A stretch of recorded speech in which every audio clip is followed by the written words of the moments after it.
রান্না হয়েছে? খুব খিদে পেয়েছে। হ্যাঁ, এই তো হইলো, দিমু খাইতে। আচ্ছা ঠাম্মা, আমি যদি তোমার হাতে হাতে একটু কাজ করে দিই, তোমার তাড়াতাড়ি হয় না?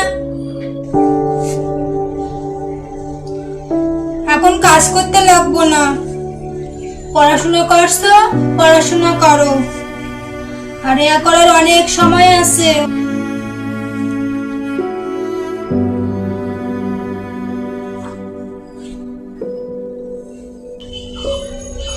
এই সংসারের কাজ যত দেরিতে শিখবা ততই ভালো, আর এ করার অনেক সময় আছে।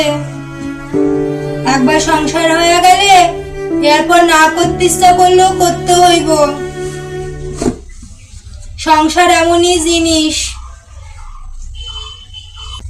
পড়াশোনা করো, সারা জীবনে করতে হইব, এখন করতে হইব না, এখন পড়াশোনা করো।